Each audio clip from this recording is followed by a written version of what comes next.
Hey guys, thanks again for joining us in the dark tonight. And please don't mind the fireworks going on in the background. Those are just some Lunar New Year celebrations. And I'm actually glad they're there because they help to set the perfect mood and ambiance for tonight's topic, shooting while using night vision. Now, why are we talking about shooting under night vision? Isn't it straightforward? You just wear your night vision goggles and then you aim? No, actually. Currently, provided that you don't have an uber expensive setup, shooting under night vision can only be done in one of two ways: active aiming and passive aiming. And what they are, we'll get into later. But for now, let's talk about why shooting under night vision without a super expensive setup can only be done in those two ways. Well, let me just illustrate it. So, this is a Kar 98 Nerf gun, and it has regular iron sights. So, let me just close the bolt up, and let me just show you what happens when you try to aim through iron sights with those. As you can see the background and our target, that British GSR carrier, perfectly well, but notice how the gun, and indeed everything up close, is completely out of focus. This is because of a inherent limitation of night vision optics. Because night vision optics need to gather a lot of light, they need to have a really large relative aperture, or in other words, a very small f-stop. But because they need a large relative aperture, they also have very shallow depth of field. So because they have a very shallow depth of field, if you focus the night vision device to the distance, in this case is a door some just a few meters away, it won't be able to focus on anything up close. So that's the issue. If your gun only has iron sights, you cannot aim down them because the iron sights will be completely out of focus, like this. You can't. I mean, you could maybe just see that your gun is pointed the right way, but you can't aim down iron sights, which means you can't really shoot further than, I don't know, 10 meters, 15 meters, 20 meters away. So that's the issue. That's the reason why you don't see night vision devices being used to aim down iron sights in real life. All right, now that that is done, let's talk about how you can actually aim under night vision in real life. So it's done in one of two ways: active aiming and passive aiming. And to demonstrate that, I have a Nerf shotgun right here that has a holographic sight and a Burst 4 infrared laser. So let's start with active aiming. So active aiming is when you're using something like an infrared laser that only a night vision device can see, that my eye can't, that regular human eyes can't see, to basically put the dot on the target to aim, like this. Yep, like this. That is the infrared laser from a Burst 4 clone attached to this Nerf shotgun that I'm pointing right at the GSR carrier. If the dot is on target and I pull the trigger, the target will get hit. So those are the basics of active aiming, and its advantages include being pretty straightforward and easy to do, and it's also really fast to do. Notice how it took me, like right now, the laser is off and I'm in the dark and I can't really see anything at all. So let me just see.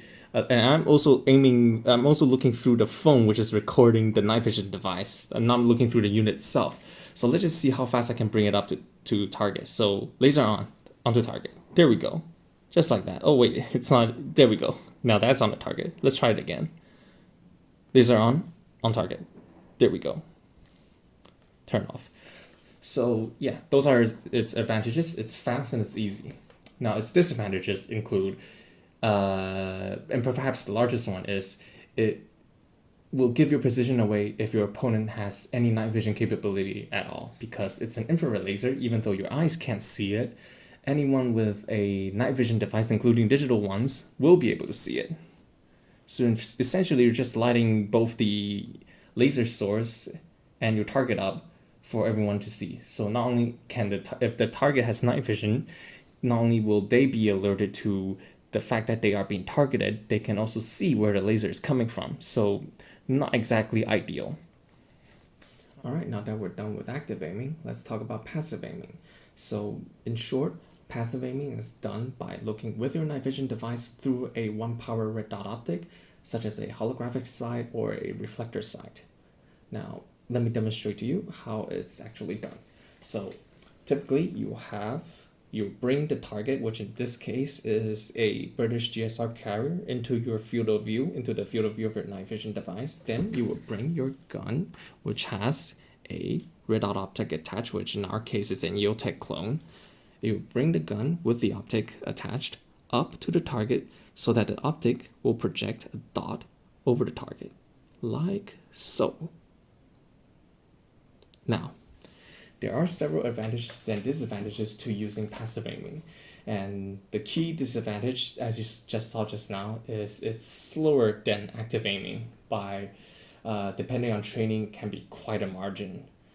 Now, the advantage will be, and it's a pretty significant one in today's age where everyone has night vision, is that you will not be shooting a infrared laser beam out and basically broadcasting your location to everyone and also alerting the target that they're being targeted.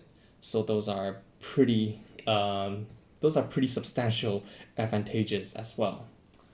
Now, I would also like to talk about I would like to call it a misconception behind passive aiming, because I see typically in video games, and not only video games, because there are also some real life products that are made to facilitate this, is that there is a brand of passive aiming where the optic is basically brought right up to your night vision device, like so.